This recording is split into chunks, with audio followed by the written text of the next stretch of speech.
आज की इस वीडियो में हम बात करने वाले हैं सनातन धर्म के सबसे महत्वपूर्ण वर्ग की नागा साधु।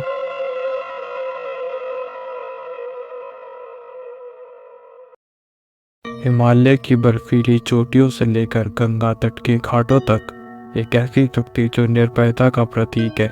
नागा साधु राग से लिपटा तन, हाथों में त्रिशूल और आंखों में वैराग्य की आग। ये साधु साधारण नहीं बल्कि शिव के जीवित रूप माने जाते हैं। नागा शब्द संस्कृत के नग्न से लिया गया है, जिसका अर्थ है जो सब बंधनों से मुक्त हो चुका है। नागा साधु न केवल भक्ति में डूबे योगी हैं, बल्कि वे धर्म और देश के रक्षक भी रहे हैं। कहते हैं आदि शंकराचार्य ने 8वीं शताब्दी में इन साधुओं को संगठित किया था, ताकि भारत के मंदिर और सनातन परंपराओं की रक्षा की जा सके।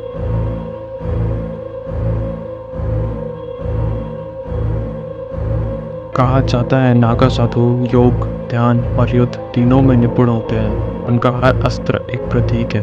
त्रिशूल उनके संयम का और भस्म उनके त्याग का।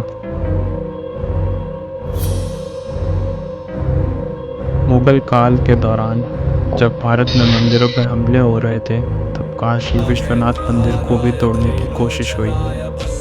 तब नागा साधुओं के एक बड़े दल ने मंदिर की रक्षा के लिए अपने प्राणों की आहुति दी। कहा जाता है जब सैनिक काशी की ओर बढ़े तो हजारों नागा साधु अपने त्रिशूलों के साथ गंगा तट पर खड़े हो गए।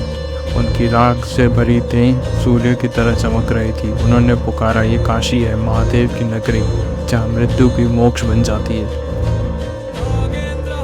उस दिन नागाओं ने रक्त नहीं बहाया, बल्कि अपनी साधना से एक ऐसा भय उत्पन्न किया कि दुश्मन पीछे हट गए। काशी और विश्वनाथ मंदिर बच गए और तब से नागा साधु धर्म के रक्षक कहे गए। नागा साधु हिमालय की गुफाओं, नदी तटों और जंगलों में रहते हैं। वे संसार से अलग होकर केवल शिव तत्व में लीन रहते हैं। उनका नंगापन कामना का नहीं बल्कि मुक्ति का प्रतीक है। वे हमें सिखाते हैं जब तक तुम्हारे भीतर डर है, तब तक तुम वास्तव में जीवित हो।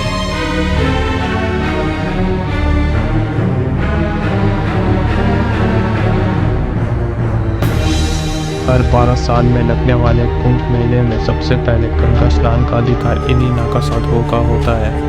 जब हजारों नागा साधु हर हर महादेव के जय घोष के साथ नदी में उतरते हैं तो पूरा वातावरण शिवमय हो जाता है। उनका स्नान केवल धार्मिक नहीं बल्कि अहंकार और मृत्यु पर विजय का प्रतीक है।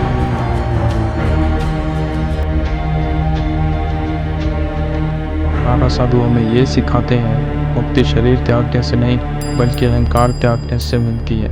जो व्यक्ति अपने भय, वासना और क्रोध को जीत लेता है वही सच्चा नागा होता है, जो आग से नहीं आग से पैदा हुआ है।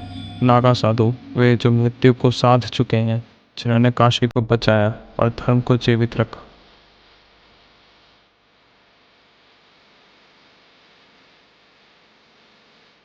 बहुत सारे लोग नागा साधु और अघोरी को एक समझ लेते हैं, पर ऐसा नहीं। नागा साधु युद्ध के साधु माने जाते हैं। इनका उद्देश्य होता है धर्म की रक्षा और शिव की आराधना। वे शस्त्र धारण करते हैं, अखाड़ों से जुड़े रहते हैं और कुंभ मेले में दीक्षा देते हैं। वहीं अघोरी शमशान के साधक होते हैं। वे मृत्यु को ही जीवन का सत्य मानते हैं। शमशान में साधना करते हैं और शरीर, आत्मा और संसार के भ्रम को तोड़ने की राह पर चलते हैं। दोनों का मार्ग अलग है, पर लक्ष्य एक, भगवान शिव। यही सनातन की गहराई है, जहाँ हर साधु हर राखी की सत्य की खोज में है। शिव ही शाश्वत है।